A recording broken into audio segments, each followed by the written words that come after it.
Yeah. Welcome to the AMAI in another episode of We're Off Topic. We just decided Yes. we were talking about the blockchain before we started our session today, and we were both starting to rant. Yes. Uh, so go ahead now. Go ahead, start. All right. Continue your So rant.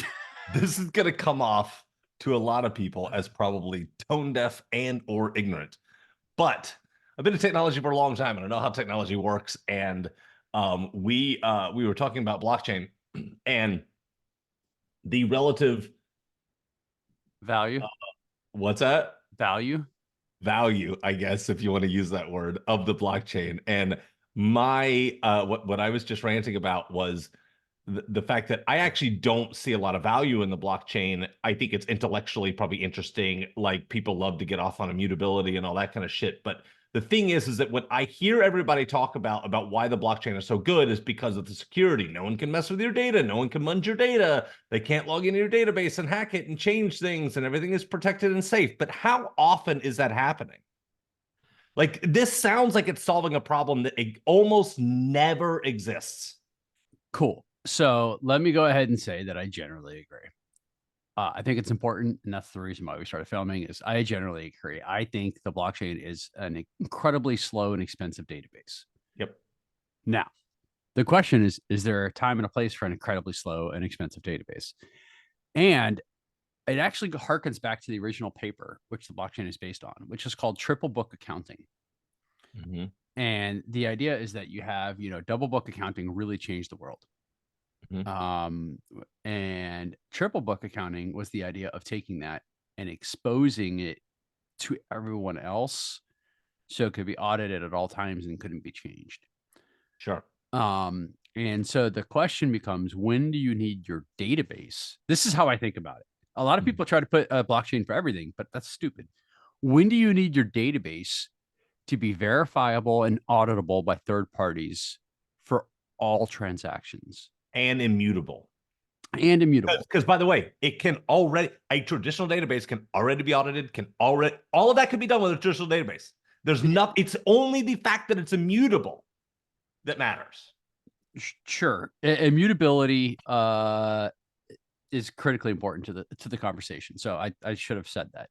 But it's when do you need your data to be immutable, shareable, and auditable outside of your ecosystem across all transactions, right? Because that's one of the things. Like a database, you can have some things that you share and others that you don't. Sure. If you're on the blockchain, everything is shared.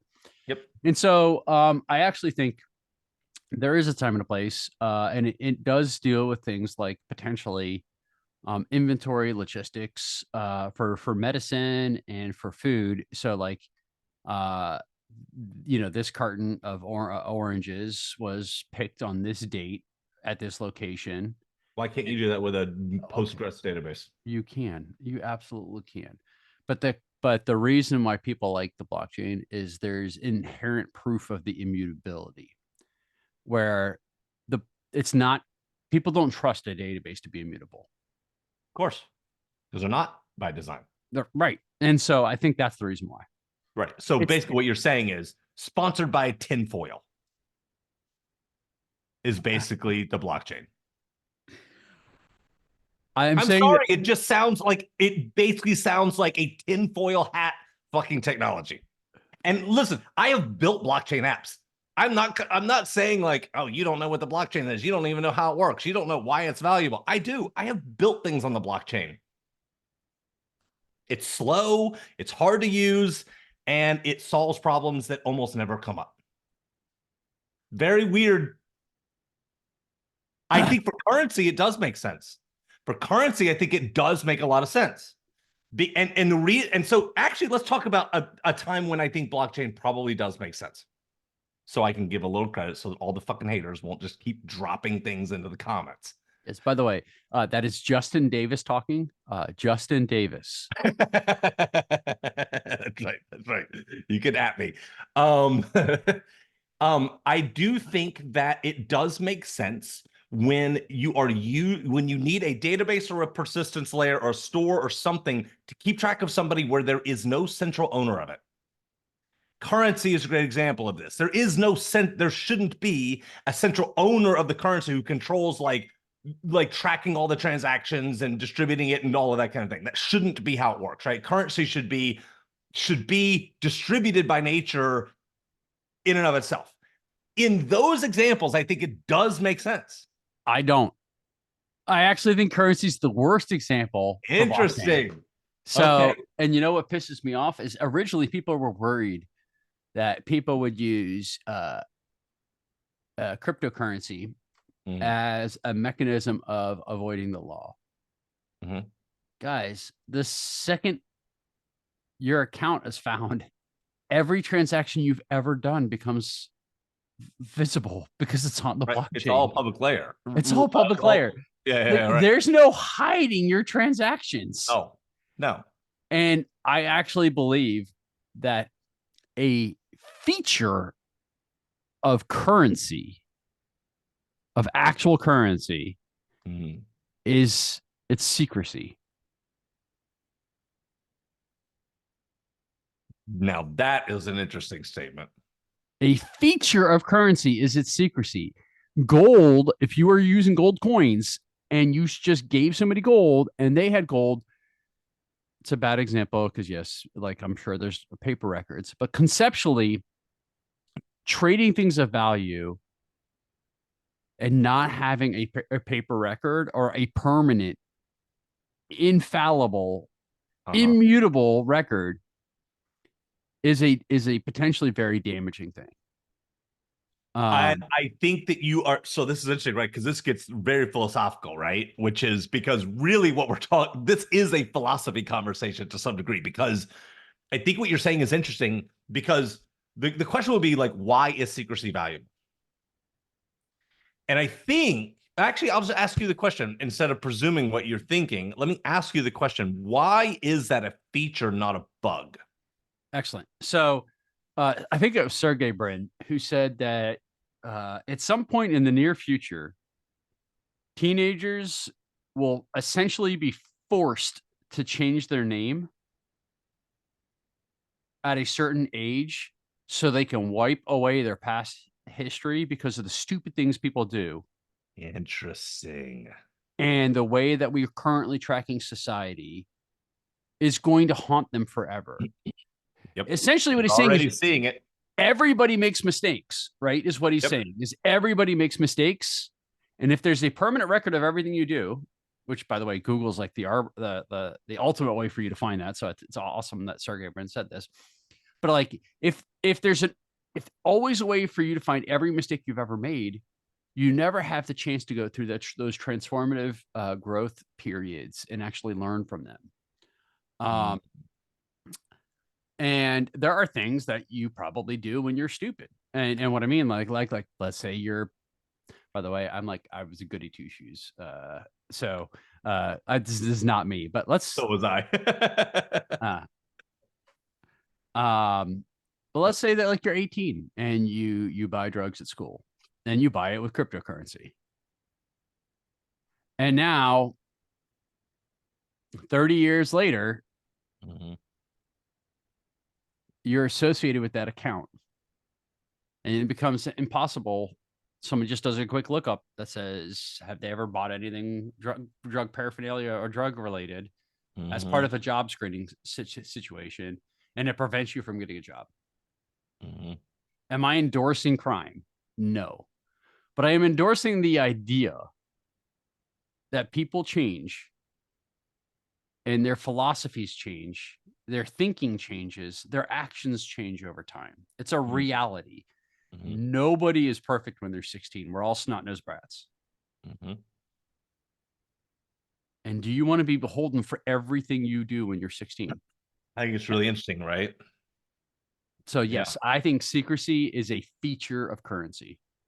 So it makes me wonder, like, I jotted down this note, which is like, does society require forgetting to work? Is the fact that we can forget things and that we should, and that like that's how our memories are built, right? And this is really fascinating actually to think about, because if you think about it, we know that we forget things. We know that our brain doesn't remember everything. Remembers actually very few of the things that we want to remember, right? There's a little bit that we recall and it decays over time.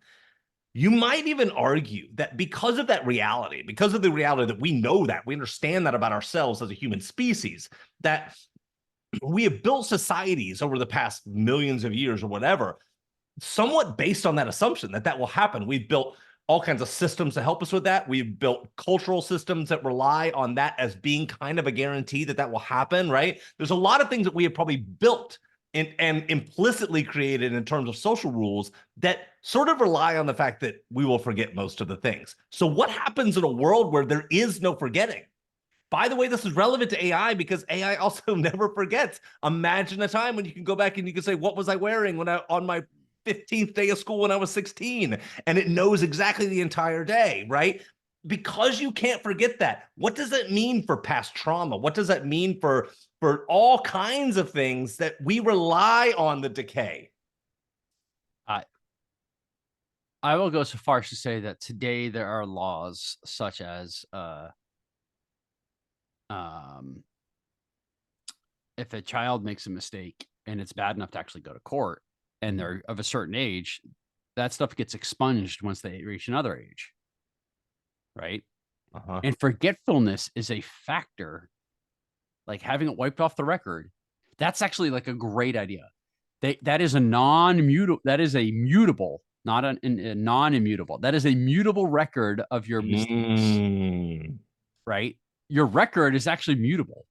So the blockchain is immutable, meaning there is no blocking it from your record. right. So it becomes this very interesting reality, right? And so I think, look, like I actually don't have anything to hide. I'm not super worried about it for myself. I've been a goody two shoes most of my life. And I still think secrecy is critically important. Mm-hmm. I think the fabric of society actually depends on secrecy. Really interesting. Uh, Like forgetfulness is a feature. forgetful forgetfulness is a feature. But that is actually talking about more about mutability versus even the idea that it should be on there in the first place. That's fair. Yeah. Yeah, Yeah. so forgetfulness Absolutely. is about mutability. I'm saying that it shouldn't even be on the blockchain. It shouldn't be in a record. Mm, And that's for their purpose. I think so. Going back to it, I think cryptocurrency is actually the worst use case. interesting. Uh, Now there's the whole store of value concept, and I think there's the whole concept of like things like Bitcoin, and they're very interesting, right? I'm not taking away from that. I just don't think it actually makes sense for individuals to use a cryptocurrency. Now, business I actually don't mind. So that's a really interesting thing. Cryptocurrency could be a fantastic trade of currency for business purposes. I just Uh-huh. think it's a terrible one for humans.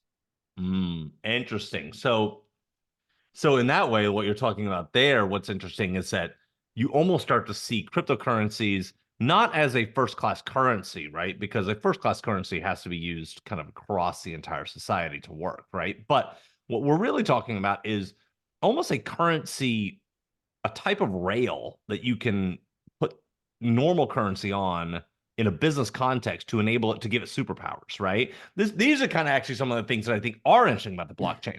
I think Ethereum smart contracts are a really interesting and very smart idea, and something that we will see a ton of in the future in terms of automating contractual things, right? And verifying like exchanges, like when a contract is satisfied. I think that's actually going to be a big thing in the future. Um, and so what we're talking about is maybe a framework for money and currency used in the business sector to make it easier and more functional to use, but not a replacement for currency. It's a coat that you put around currency to give it extra superpowers in a certain context. So I did not think we were going to go into cryptocurrencies this morning, right? But I think what you were just talking about is super valid, and smart contracts make a lot of sense to me. We talk about AI every day, so conceptually, it should be no shock that we're nerds. But smart contracts are the idea that you essentially have almost a programmatic contract that says if this happens, then this happens, right? And very But instead of just saying that like computer language, if this happens, then this happens. Now you're talking about like an illegalese angle. And if as long as it can verify that X happened, whatever the payout is of the contract, whatever the terms of the contract, they get executed automatically. Yep. So smart contracts, I think, are the perfect vessel for using cryptocurrency for payments. Yep. Right. And so that is a fantastic. And by the way, I wouldn't have, as a human, I wouldn't necessarily have any problem buying a house via a smart contract, right? Because that's a transaction that's going to follow me around forever anyway. Yep. There's if there's a contract wrapped around it as a human, that's something that makes sense to go on the blockchain. For sure. There's a deed sitting in a filing cabinet somewhere. We might as well make it electronic. Correct. So that's a great example of a human, maybe not just a business, using a cryptocurrency that I can get behind. Right now I've never bought anything with cryptocurrency except cryptocurrency. Yep. Me neither. I'm trying to think. Have I ever bought anything with crypto aside from more cryptocurrency? I don't think so. No. It's kind of, when you think about it that way, it's like the biggest Ponzi scheme in the world. Oh gosh, and we're not saying it's an actual Ponzi scheme. Right? It feels like a Ponzi scheme. We're not saying that, but no. I mean, I think if you take smart contracts and business transactions and legal based contractual kinds of concepts, I think cryptocurrency is actually probably the best. Yep. And in that case, by the way, although cryptocurrency is slow compared to the rest of the internet and databases, it's way faster than most contracts get executed. Sure.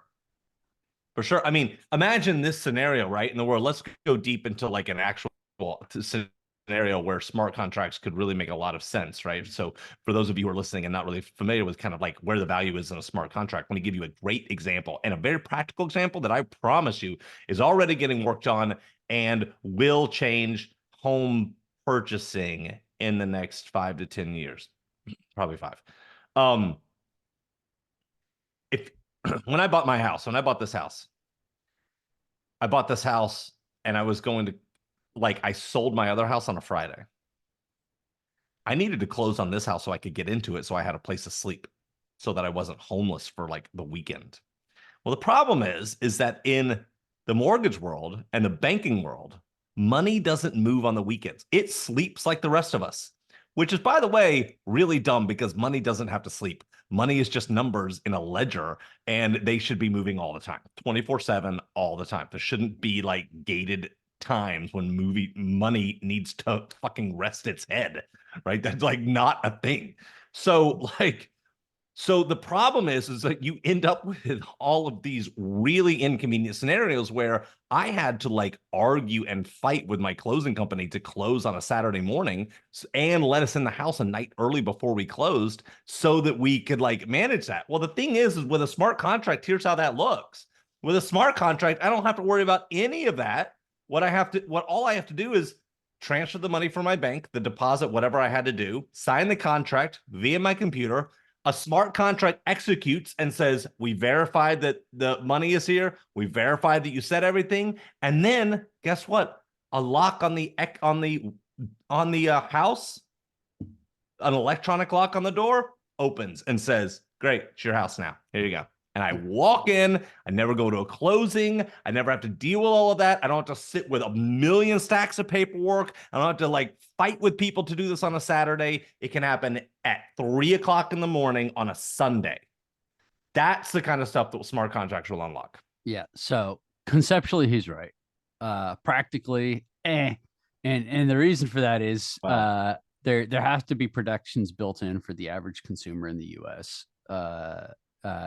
There's an assumption of stupidity in consumers. And so because of that, they have to have those processes where it actually walks you through that because that's a protectionary mechanism. Yes, but that's not to say that can't happen at home via a Zoom call on a Saturday afternoon. Sure, but no, and that the money can still move. Realtors aren't waking up at 3 a.m. to help you on Sunday. No.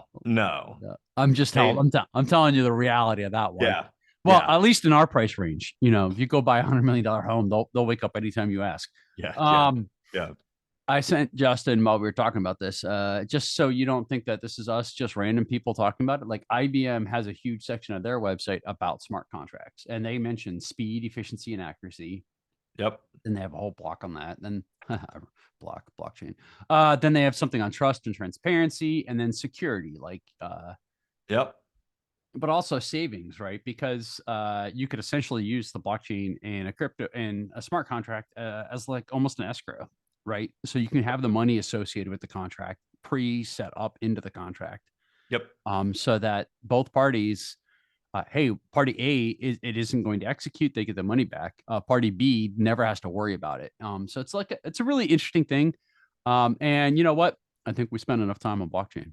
Yeah, one more thing I'm going to say, and then we'll wrap this up. Is that for the blockchain devotees out there that are listening to this, that are lighting us up in the comments and being like, these guys don't like know shit about anything, and they're so naive and whatever. Let me just offer this, which is look, the blockchain devotees, you just have to change the narrative. The narrative cannot be around a bunch of people with fucking like thief masks on going around hacking into databases all the time. And it's all about like everybody in the world is dishonest and we have to protect everybody from all the dishonest people. A, that's a very, very horrible way to look at the world. B, it also is not practically true because there are lots of safeguards in other ways. Does it happen occasionally? Sure. Yes. Not at all. And I'm not taking away from that. And it certainly happens in other countries that are less developed where there's a lot more corruption, right? And I get that. But my point is that if you want this technology to become mainstream and you want a lot of people to use it because you're a big devotee of it and you love it and you think it's so useful, you have to stop talking about the fact that it's just there for security and transparency, because that is not the most useful part of the blockchain. The most useful part of the blockchain is putting programmatic concepts into money and into other things like contracts. That is what is useful, not the tinfoil hat, protect me from all the people that are going to get me type of thing. Yes, that's a great thing about it, but that should not be the only narrative that y'all talk about with this stuff. We got to, like, if you want it to get into the world, you got to be more practical than that. That's my, anyway, better marketing. Blockchain needs better marketing. Most technology needs better marketing. Fair. Guys, all right, this is completely off topic yet again, but something I preach a lot is that distribution matters more than the quality of the content. Yep. And that is true, by the way. When I say that about like distributing your own marketing content. Yep.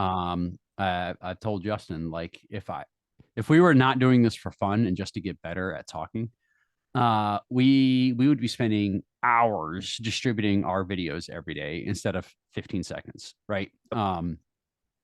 Because it's distribution that matters. Well, same thing with marketing. Any tech company that spends as much time marketing as building has an innate advantage versus the ones that spend 99% of their time building because they're engineers and they don't think marketing is important. Yep. So on that note, yep. thank you and have a nice day.